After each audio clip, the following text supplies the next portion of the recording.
Jésus parlait et agissait avec autorité. Il est notre maître et notre modèle. Reconnaissons et accueillons sa présence au milieu de nous pour écouter sa parole qui réconforte et fait vivre. La célébration de ce matin sera présidée par l'abbé André Drapeau. Les lectures seront faites par Mme Joanne Godreau de Saint-Henri de Taillon et au chant moi-même Nathalie Bélanger et à l'orgue Bruno Fleury. Que cette Eucharistie nous aide à marcher à sa suite. Accueillons la bonne nouvelle, bonne célébration.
Que le Seigneur Jésus, venu nous parler au nom de son Père, soit toujours avec vous. Bonjour à chacune et à chacun d'entre vous. Bonjour à vous tous, ceux et celles qui sont à la maison. Que cette célébration où nous venons rencontrer Jésus une fois de plus, afin de nous soutenir dans les défis que nous pose cette pandémie, de cette nouvelle réalité de vie qui n'est pas toujours facile à vivre. Souvent les jours se ressemblent et on a l'impression d'être toujours prisonnier de quelque chose. Alors, demandons au Seigneur dans cette célébration de nous aider et d'être attentifs à son amour afin de pouvoir continuer avec générosité le don de soi-même. Chers amis, nous sommes des pécheurs à qui Dieu pardonne et qu'il invite à progresser sans cesse vers la sainteté. En ce début de célébration, implorons la miséricorde divine et reconnaissons le mal qui nous arrive de commettre. Seigneur Jésus, toi qui nous aimes et nous fais confiance, prends pitié de nous. Ô Christ, toi qui es empressé à nous pardonner, prends pitié de nous. Seigneur, toi qui jamais ne nous abandonnes, prends pitié de nous. Que Dieu nous montre sa miséricorde, qu'il pacifie nos cœurs et nous encourage à poursuivre notre route vers la vie éternelle. Amen. Chantons la gloire de Dieu.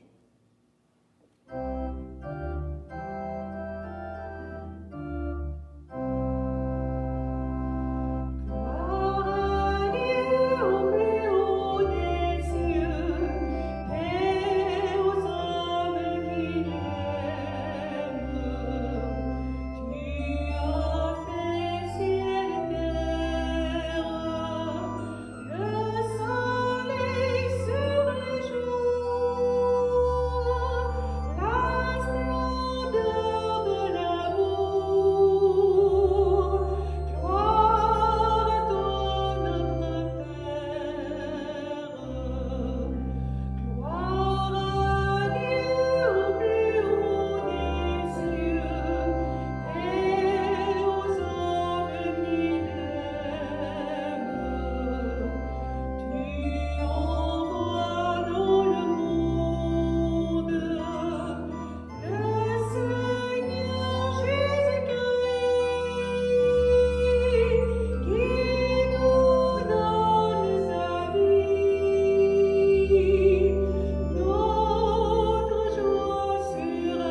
Accorde-nous, Seigneur, de pouvoir t'adorer sans partage et d'avoir pour toute personne une vraie charité. Par Jésus-Christ, ton Fils, notre Seigneur et notre Dieu, qui vit et règne avec toi dans l'unité du Saint-Esprit, maintenant et pour les siècles des siècles. Écoutons la parole de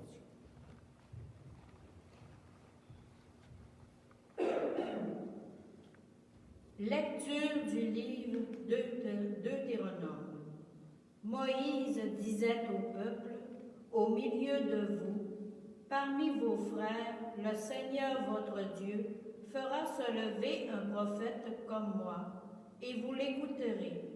C'est bien ce que vous avez demandé au Seigneur votre Dieu, au mont Horeb, le jour de l'assemblée. Quand vous disiez, je ne veux plus entendre la voix du Seigneur mon Dieu, je ne veux plus voir cette grande flamme, je ne veux pas mourir. Et le Seigneur me dit alors, ils ont bien fait de te dire cela. Je ferai se lever au milieu de leurs frères un prophète comme toi. Je mettrai dans sa bouche mes paroles et je leur dirai tout ce que je lui prescrirai. Si quelqu'un n'écoute pas la parole que ce prophète prononcera en mon nom, moi-même je lui en demanderai compte. Mais un prophète qui aura la présomption de dire en mon nom une parole que je ne lui aurai pas prescrite, ou qui parlera au nom de d'autres dieux, ce prophète-là mourra. Parole du Seigneur. Nous rendons grâce.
Lecture de la première lettre de Saint Paul, apôtre aux Corinthiens.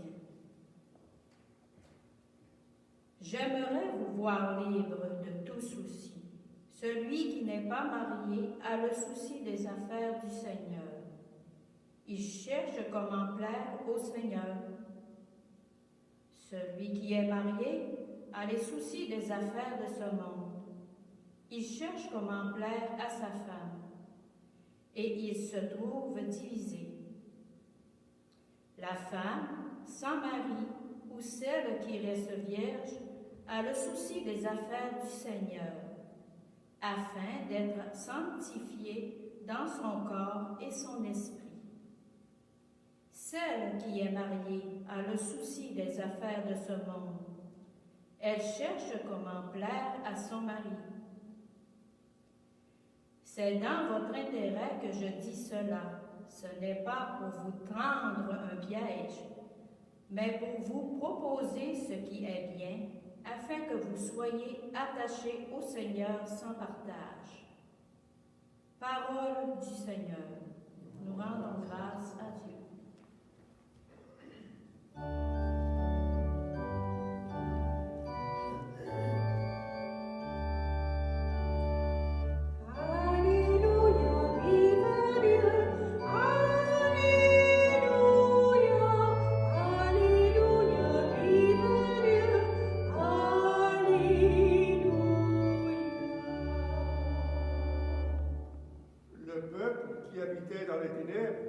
A vu une grande lumière.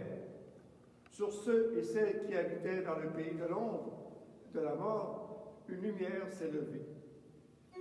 Alléluia, vive Dieu!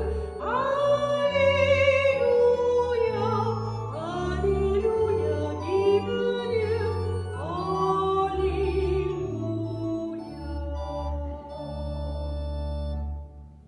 Le Seigneur soit avec vous.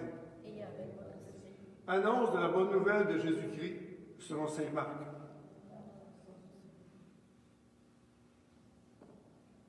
Jésus et ses disciples entrèrent à Capharnaüm. Aussitôt, le jour du sabbat, il se rendit à la synagogue, et là, il enseignait.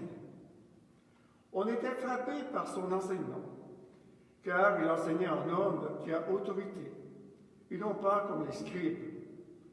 Or, il y avait dans la synagogue un homme tourmenté par un esprit impur, qui se mit à crier. « Que nous veux-tu, Jésus de Nazareth? Es-tu venu pour nous perdre? Je sais qui tu es. Tu es le Saint de Dieu. » Jésus l'interpella vivement. « Tais-toi, sors de cet homme. » L'esprit impur le fit entrer en convulsion. Puis, poussant un grand cri, sortit de lui. Ils furent tous frappés de stupeur et se demandaient entre eux: qu'est-ce que cela veut dire? Voilà un enseignement nouveau, donné avec autorité. Il commande même aux esprits impurs, et ils lui obéissent. Sa renommée se répandit aussitôt partout, dans toute la région de Galilée. Acclamons la parole de Dieu en chantant. Alléluia, vive Dieu! Alléluia, Alléluia, vive Dieu! Alléluia.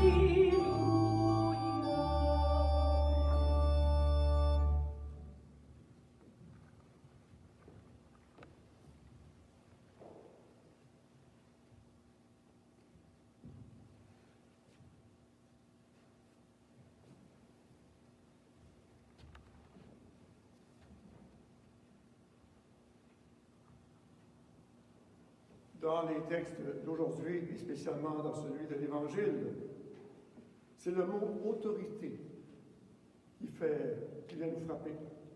Autorité dans l'enseignement. Autorité sur les esprits mauvais. Voilà le maître mot de ce texte d'aujourd'hui.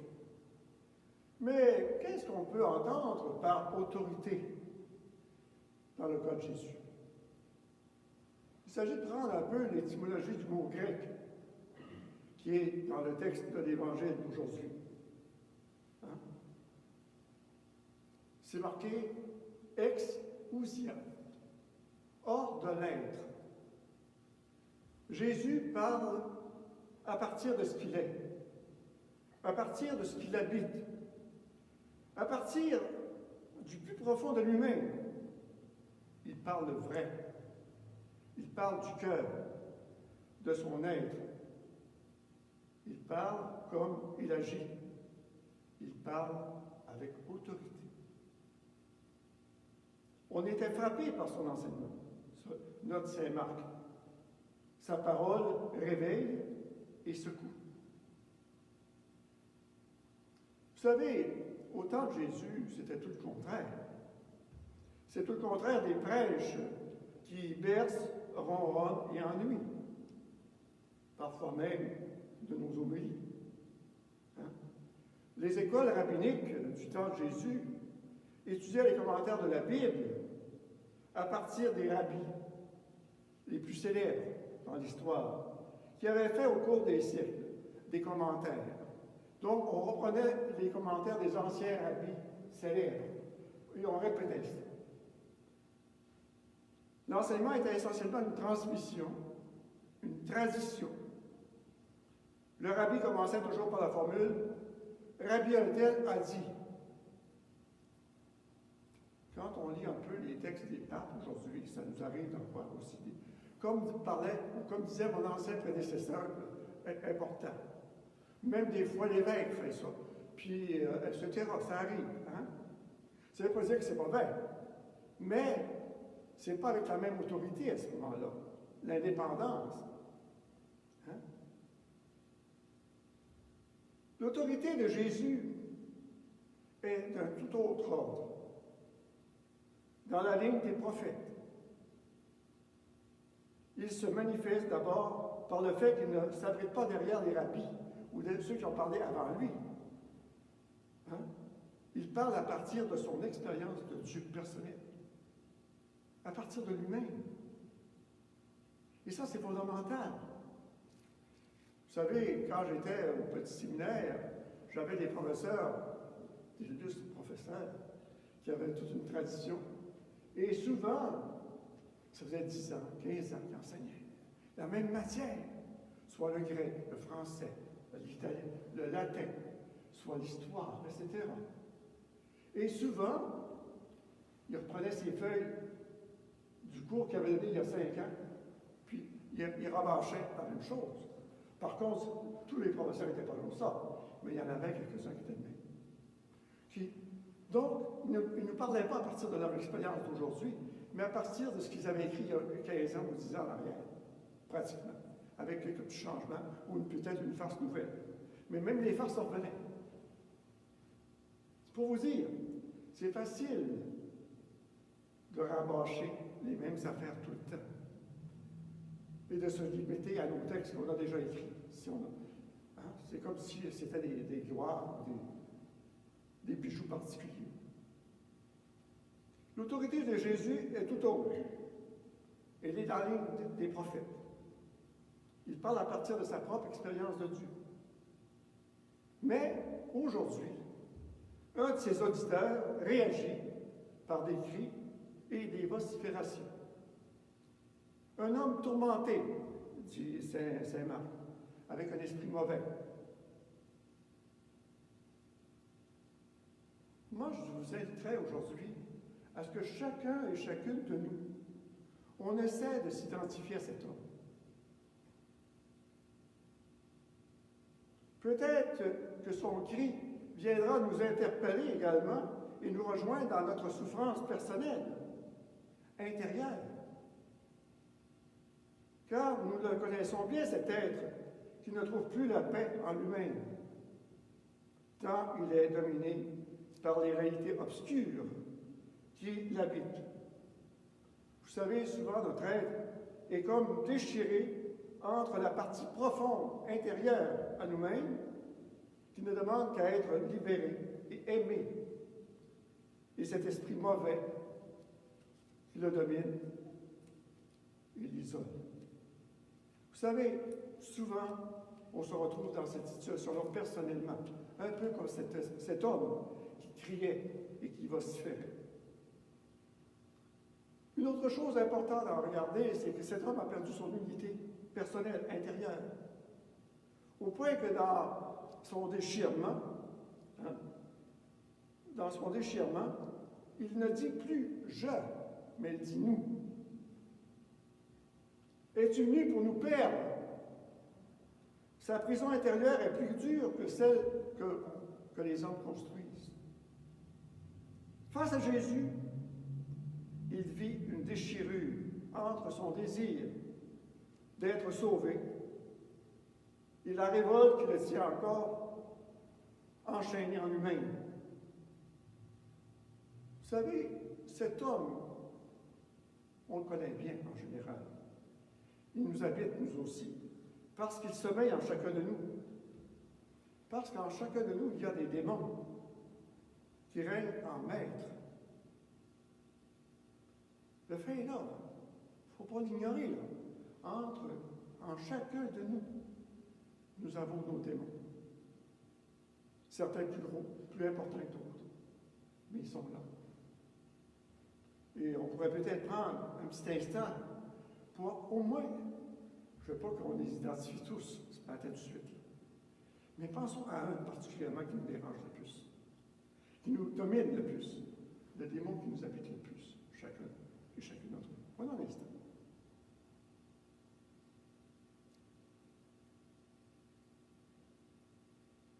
Le fait est là, en chacun de nous, comme dans toute l'humanité. Le mal existe. Il demeure et terrible, mystère qui est une réalité, que nul n'ignore et à laquelle personne n'échappe. Oui, le mal est là. Et nous en savons quelque chose. Il n'est pas ailleurs, il est aussi en nous, le mal. Dans le meilleur des cas, nous cherchons à résister à l'ennemi intérieur. On essaie de s'en libérer, généralement. Mais souvent, nous collaborons avec lui. Souvent, nous collaborons avec lui. Souvent, nous retombons dans nos mêmes mauvaises habitudes, etc. Et parfois, et trop souvent malheureusement, nous n'avons pas tellement envie d'être libérés de ces problèmes, de ces démons. Parce que, pourquoi? On ne veut pas trop être libérés. Parce que parfois, il faudrait prendre des initiatives. Il faudrait faire des choix, puis en même temps aussi, des choix difficiles, là. Puis s'engager personnellement pour s'en libérer. Alors, on trouve la tâche des fois un peu trop lourde, donc on se contente de rester le même ou la même personne. Alors que jusqu'à présent, ce sont d'autres démons qui nous dominent et qui nous dictent notre façon d'être et de faire.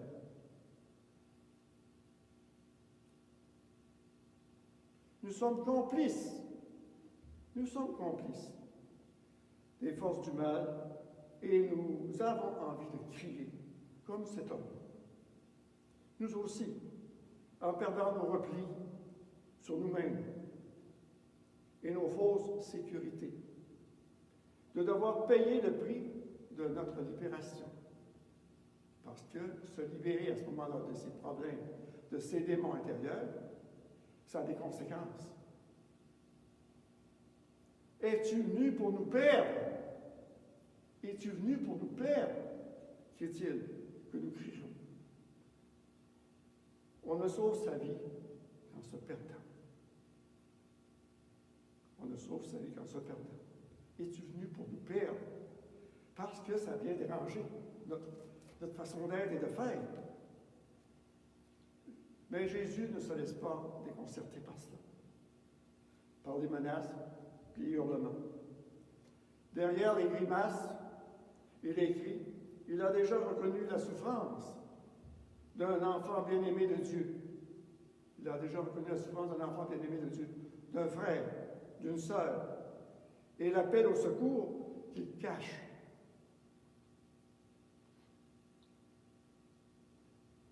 Ensuite, Jésus recuse la note de toute puissance auquel fait affaire celui qui crie. Tu es le Saint de Dieu, le Fils de Dieu. Non. Jésus vient, non pas avec sa toute puissance, mais avec son amour, nous libérer. Par son amour, il est prêt à nous libérer. Par l'amour du Père, il veut nous libérer. C'est cette force humble, simple, mais toute extraordinaire de l'amour. Et la force de l'amour ne se déploie pas dans la toute-puissance, mais simplement dans l'humilité, la simplicité, dans la relation intime avec lui.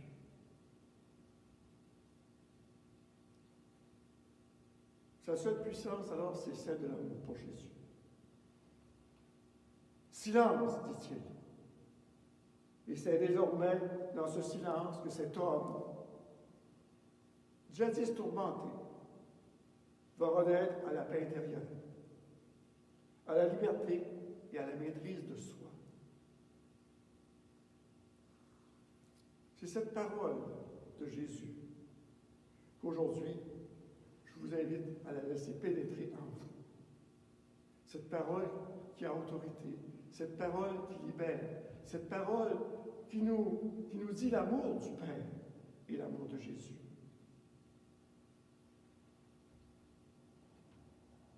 Que cette parole donc pénètre en nous et que la célébration de l'Eucharistie que nous allons célébrer ensemble nous rapproche de Jésus. Parce que c'est dans la mesure qu'on se laisse approcher par lui qu'on accepte à ce moment-là de reconnaître les démons qui sont en nous. Il ne nous rejette pas à ce moment-là. Il nous accueille, il nous accompagne pour que nous fassions ensemble route, chemin avec lui. Sommes-nous prêts à le faire? Nous y sommes invités. Et je pense que vous tous qui êtes ici présents ce matin par l'Internet ou actuellement ici en présentiel également, que c'est parce que vous voulez que Jésus vienne vous libérer comme moi, vienne nous libérer de ces démons qui nous habitent et qui nous aident à cheminer en toute confiance parce que lui, il a autorité. Amen.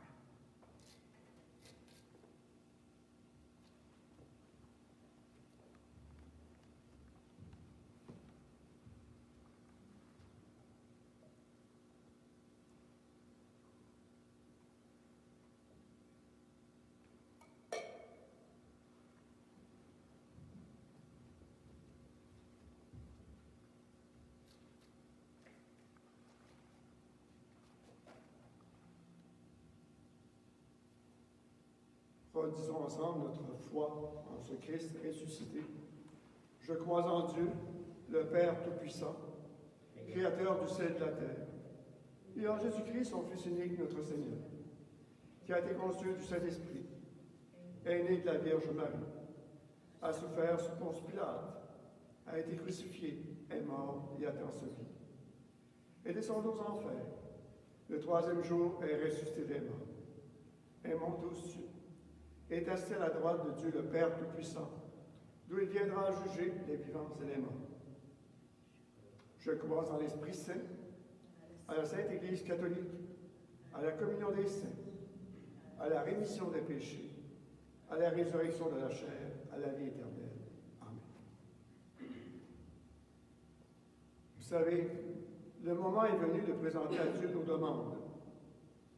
Faisons-le en étant assurés qu'il les accueille avec bienveillance quand elles lui sont présentées sincèrement et humblement. Seigneur, entends notre prière. Seigneur, exauce-nous.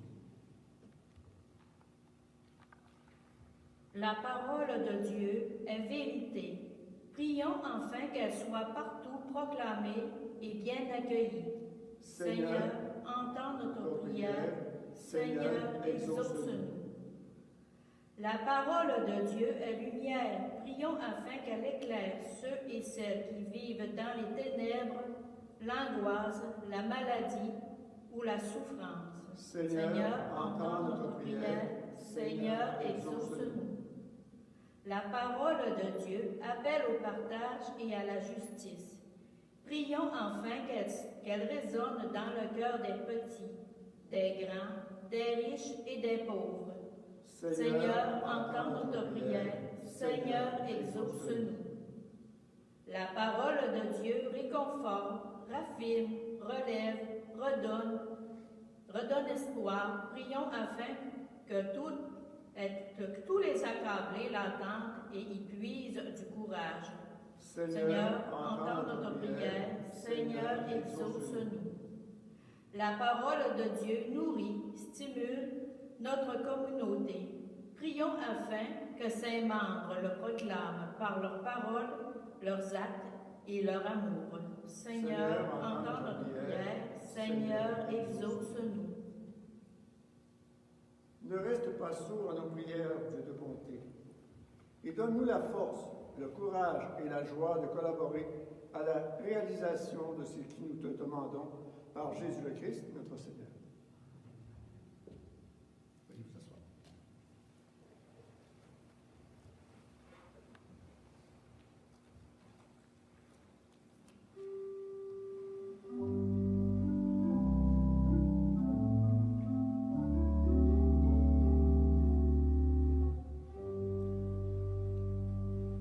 Pour que nos cœurs deviennent de chair, pour que nos cœurs deviennent de chair, tu as rompu le pain, tu as rompu le pain, comme fruit de justice.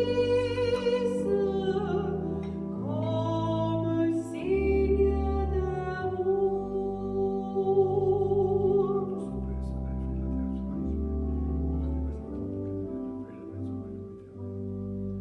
Pour que nos cœurs deviennent de sang, pour que nos cœurs deviennent de sang, tu as versé le vin, tu as versé le vin, comme pluie de tendresse,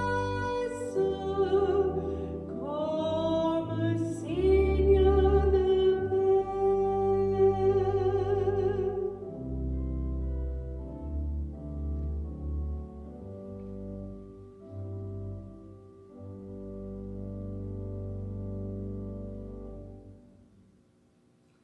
Prions ensemble, moment d'offrir le sacrifice de toute l'Église. La gloire de Dieu, le salut du monde. Pour te servir, Seigneur, nous déposons nos offrandes sur ton autel. Accueille-les avec indulgence, afin qu'elles deviennent le sacrement de notre salut, par Jésus ton Fils, notre Seigneur. Le Seigneur soit avec vous. Avec votre esprit, Élevons notre cœur nous le tournons vers le Seigneur. pour ce Jésus qui parle avec autorité, pour ce Jésus qui s'est capable de chasser les démons de nos vies. Rendons grâce au Seigneur notre Dieu. Vraiment, il est juste et il est bon de te rendre gloire, de t'offrir notre action de grâce toujours et entre lieu. À toi, Père très saint, Dieu éternel et tout-puissant, à toi, Créateur de tous les éléments du monde, Maître des temps et de l'histoire. C'est toi qui as formé l'homme à ton image, il lui a soumis l'univers et ses merveilles. Tu lui as confié ta création, pour qu'en admirant ton œuvre, il ne cesse de te rendre grâce par le Christ notre Seigneur. C'est toi que la terre et le ciel, avec les anges et les archanges, ne cessent d'acclamer en chantant.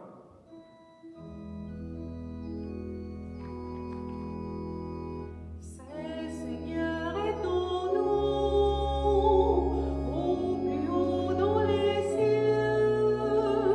Béni soit celui qui vient, Jésus-Christ le Seigneur. Cieux et terre sont remplis, ta joie brille en nos cœurs. Acclamons, acclamons, Jésus-Christ le Seigneur.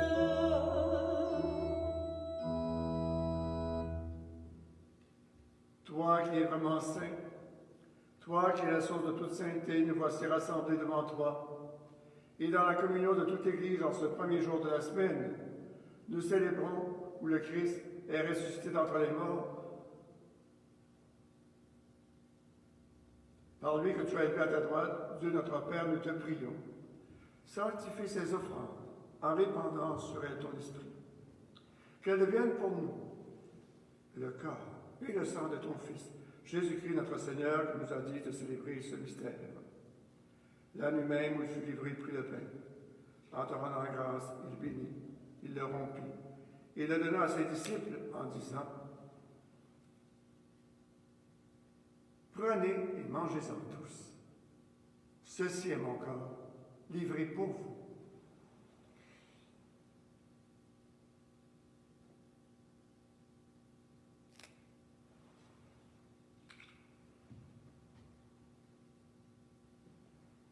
De même, à la fin du repas, il prit la coupe, de nouveau il te rendit grâce. Il la donna à ses disciples en disant,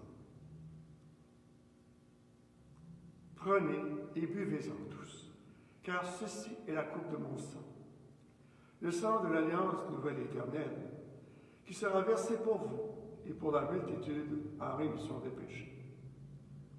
Vous ferez cela en mémoire de moi. »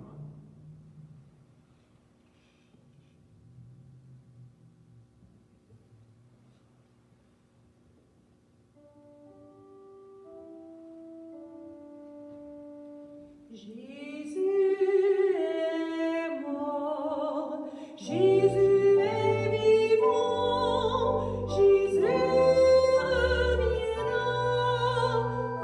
Alléluia.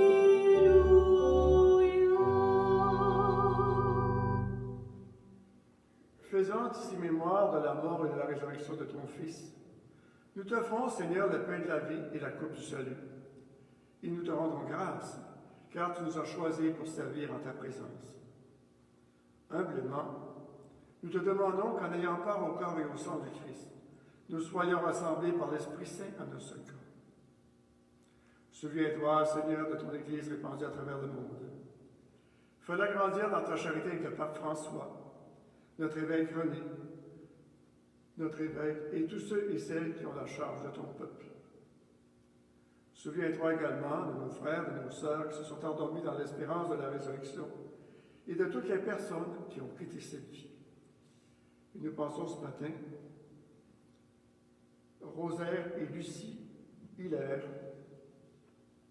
ça a été payé par monsieur et madame Auguste Laforêt. Également, nous pensons, nous invitons à vos prières, monsieur Alexandre Boivin. Les funérailles auront lieu lundi le 1er février à 10h30 en l'église Saint-Sacrement. Également, pensons à toutes ces personnes qui décèdent de la COVID. Pensons à tous nos parents et amis défunts.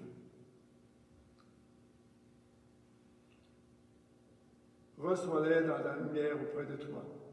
Enfin, sur nous tous, ici rassemblés, nous implorons ta bonté. Permets qu'avec la Vierge Marie, la bienheureuse Mère de Dieu, Saint Joseph, son époux, les apôtres, les saints et les saintes de tous les temps qui ont vécu dans ton amitié, nous ayons part à la vie éternelle et que nous disions ta louange par Jésus-Christ, ton Fils bien-aimé. Vous savez, pour être libérés de toutes nos chaînes intérieures, de tous ces démons, ce n'est qu'en autant qu'on se tient à Jésus lui-même. Et c'est pourquoi ensemble nous allons dire, par lui, avec lui et en lui. À toi, Dieu le Père Tout-Puissant, dans l'unité du Saint-Esprit, tout honneur et toute gloire pour les siècles des siècles. Amen. Mes frères et sœurs, comme Jésus nous l'a enseigné, nous osons dire avec confiance, notre Père qui es aux cieux, que ton nom soit sanctifié, que ton règne vienne, que ta volonté soit faite sur la terre comme au ciel. Donne-nous aujourd'hui notre pain de ce jour. Pardonne-nous nos offenses, que nous pardonnons aussi à ceux qui nous ont offensés. Et ne nous laisse pas entrer en tentation, mais délivre-nous du mal. Amen. Délivre-nous de tout mal, Seigneur, et donne la paix à notre temps. Par ta miséricorde, libère-nous du péché. Rassure-nous devant les épreuves en cette vie, où nous espérons le bonheur que tu promets et l'avènement de Jésus-Christ, notre Sauveur. Car c'est à toi qu'appartiennent le règne, la puissance et la gloire, pour les siècles des siècles. Amen. Seigneur Jésus-Christ, tu as dit à tes apôtres, je vous laisse la paix, je vous donne la paix. Ne regarde pas nos péchés, mais la foi de ton Église. Pour que ta volonté s'accomplisse, donne-lui toujours cette paix, et conduis-la vers l'unité parfaite, toi qui règnes pour les siècles des siècles. Amen. Frères et sœurs, et vous tous à la maison, Que la paix soit toujours avec vous.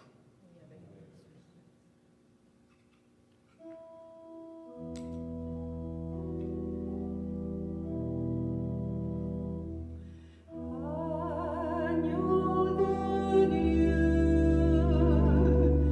qui enlève le péché du monde, prends pitié de nous.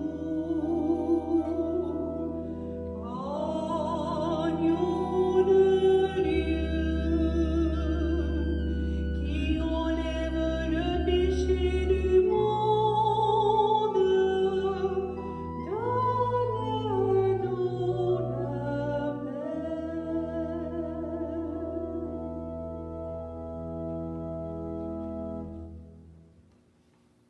Seigneur Jésus-Christ, Fils du Dieu vivant, selon la volonté du Père et avec la puissance du Saint-Esprit, tu as donné par ta mort la vie au monde.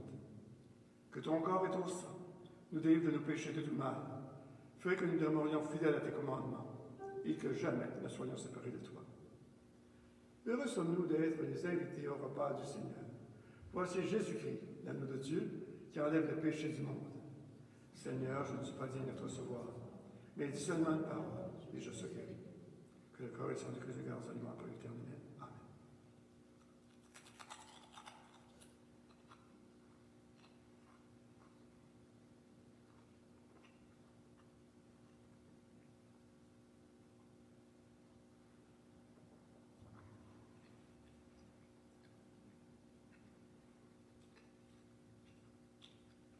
Le corps du Christ.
Prions.